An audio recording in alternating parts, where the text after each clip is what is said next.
Hi, this is RN Bhaskar from BKBB, which is an acronym for Bhaskar Ki Business Baatein. And a channel has conventionally brought to you policy analysis, conversations, and stories. And this chapter, which began 4 weeks ago, today is the 18th episode, is a channel that talks to you not about stories or policy analysis or conversations. It talks about news. Not exactly news, but news behind the news.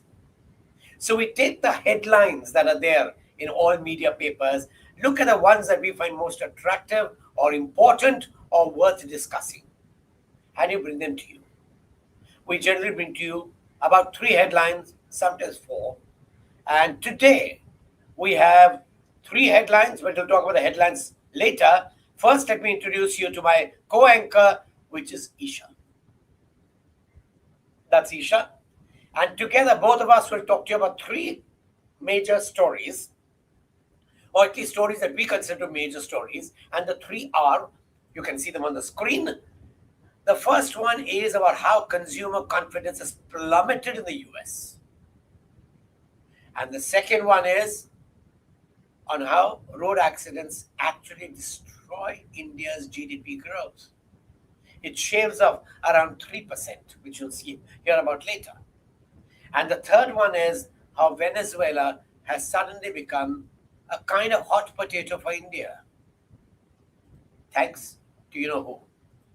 Mr. Trump. Anyway, let's begin with the first story. And before I begin with the first story, let me remind you to please click the subscribe button if you have not clicked that already. And do click the like button because we like it when people like us. And the more likes we get, the more we understand that this is the kind of story that people want to hear. And we begin with the inevitable person who's been making news for the last 2 months, and that is Mr. Donald Trump. Ever since Trump came into the White House, consumer confidence has plummeted. And you can see the way it's plummeted. The present situation is frightening. And if you look at inflation, the expectations are running high. They expect inflation to rear its head and become a big problem in America. So you can see the chart of inflation, how it's going up. You can see every other indicator going down. There is nervousness in America. And this nervousness because there's just one man. There's a war on one side. There is a closing down of departments across America, which has resulted in unemployment. Those figures have yet to show up in the data sheets that the government provides. And there are 2 wars that are bleeding America, and America seems to be bound at the hip, joined at the hip with Israel, abetting every crime, abetting every slaughter in that area. And obviously, it's not a pleasant situation to be in. But that is the first story, and that is making everyone jittery because its consequences are global. And now let's go to the second story, which Isha shall talk to you about. Isha, could we have you? Hello, good morning. Thank you for joining me today. The story I'm bringing you is from The Hindu. So, as you can see on the screen, the title of it is India losing 3% of GDP annually due to road accidents, Gadkari. So, on Tuesday, in a speech addressing a US-India partnership event on technology interventions for road safety, the Minister of Road Transport and Highways, Nitin Gadkari, said that India is losing 3% of its GDP due to the 5 lakh road accidents that happen annually in our country.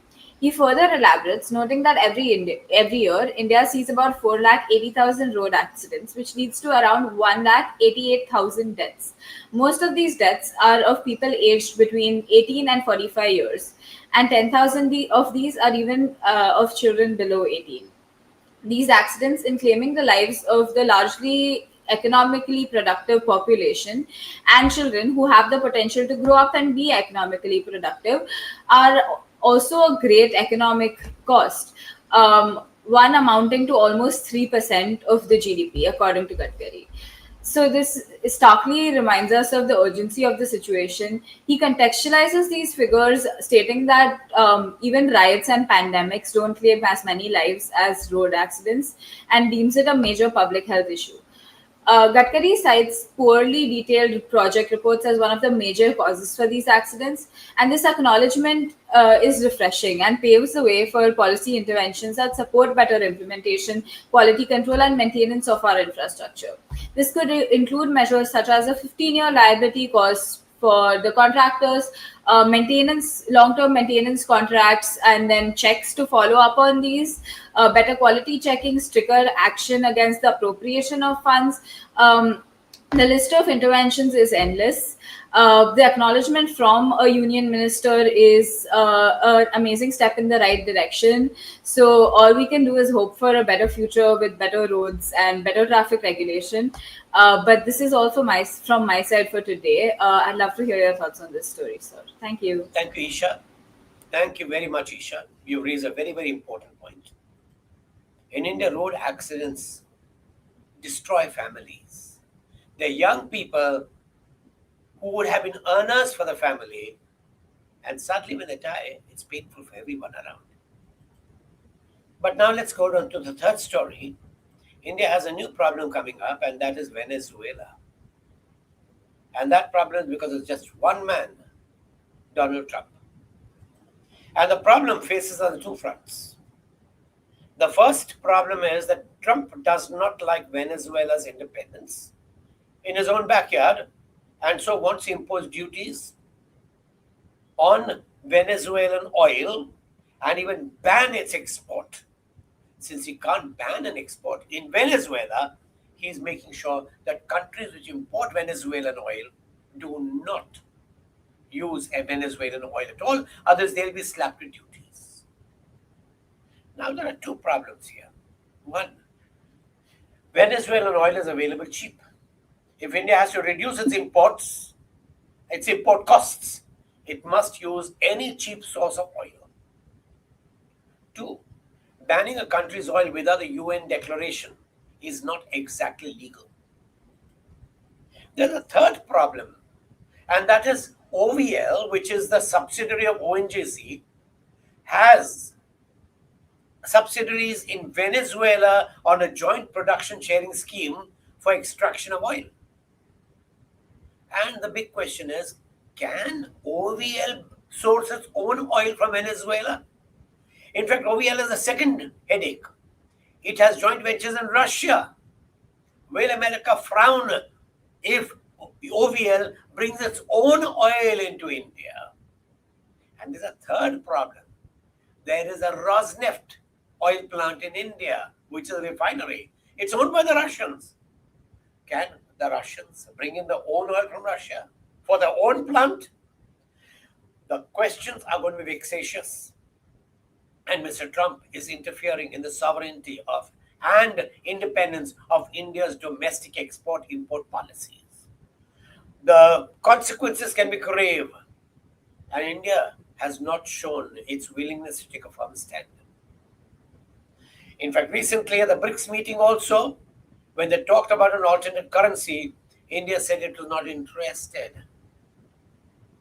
Are you interested in becoming another Ukraine? It's a question that India needs to be asked. Because this is a time when the US wants to reduce import duties, fine, reduce import duties, which India needs to reduce. It wants to increase duties for certain imports into India, which will increase India's expenditure. And India needs to export. It has to urgently find other export markets so that it's not bound hand and foot to the US for export markets. Difficult times, and partly because the policymakers for the last 20 years have not tried to diversify exports away from the US. Anyway, that brings me to the end of today's podcast. And yes, I can see some questions coming in. Again, a reminder, please keep the questions coming in. We'll try to answer 2 or 3 questions each day. The first question is, what will improve consumer confidence in America? The answer is 1, Mr. Trump. But besides that, there are 3 areas that consumers will be looking at. One, the stock markets. Will the stock markets go up? Dow Jones is collapsing. So when the markets collapse, Americans get jittery. The second area which they look at very closely is mortgage rates. When mortgage rates climb, Americans are unhappy because they can't buy a house. And every year, you have young people looking for houses which they like to take on mortgages. People have already got the houses, like to sell the houses and take up a second mortgage for a new house, a bigger house. When mortgage rates go up, they are unhappy across the board. And then the third problem, and that is independence and liberty. For the first time in the history that we can remember, the American authorities have clamped down on universities, arrested students for protesting against America's policies, which caused deaths in the Middle East and in Europe. And behind both deaths is America, and young Americans don't like it. They are more sensitive towards human causes and towards alleviation of human suffering. And what America has been doing for the last 2.5 years is frightening. It's criminal. And that is why confidence levels are sinking. And then, of course, when you have tariffs high, inflation goes up. So you need to reduce tariffs. You need to end the tariff war. And all of them rest with Mr. Trump, unfortunately. And then there's a second question which says, how do I ensure there are no fewer road accidents? Well, you're not God. But besides working the way God does in his own mysterious ways, there are a few things that India can do. Every road has a camera. All you got to do is look at the camera and bring in auto intelligence to look at anyone who's cutting lanes, including motorcycles. And summary notices should be sent out immediately within a minute. That should be automated without a police intervention, so the police does not have the chance to collect money. Send them a clip of the video like they do in Dubai or Singapore. You have proof that you cut the lane. You have proof that the violation took place. Once you start finding people, you'll find that there's less irresponsibility on the roads. Second, you've got the cameras, you've got the footage. Just make sure any heavy vehicle that goes on the right-hand side of the road is pulled up immediately. They're not supposed to be there on the right-hand side of the road. But because we allow pedestrians, we allow hawkers, we allow parking on the sides of the road, trucks prefer to go to the right. But that's not allowed. So the government has cameras, use them, and you'll reduce road accidents. And of course, the other one is what Mr. Gadkari talked about, and that is building better roads, less potholes. And this is the last thing the government can do. Invoke the clauses in the insurance that the government can be sued for bad maintenance of public infrastructure.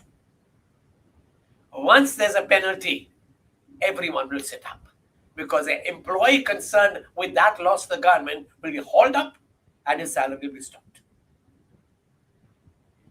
Many things can be done if the government has the intent. It doesn't have the intent. And that's the last question which I take up. What should India do to protect its oil interests?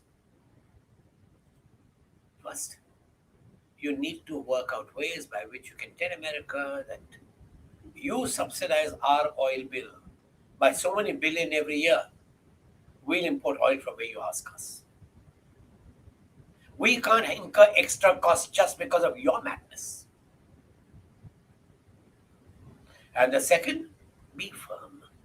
India talks a lot about Atmanirbhar, Swabhiman Bharat. Just show a little pride in the way you conduct your trade relationships. Don't buckle down. And lastly, be a little warmer towards ASEAN. Everyone, the ministers included, when they go to ASEAN, they are belligerent, while they are almost, they are ready to genuflect before America. ASEAN is the future. Look at the growth rates of ASEAN. Compare those growth rates with Europe or America. That is where the markets lie. Go there. Anyway, that was my podcast for today. That is the news behind the news. Please remember, click the subscribe button, click the like button, and tell your friends about it. We think we could do with a few more people watching us. And one more thing. Have a great day today. See you tomorrow. Look forward to it. Take care.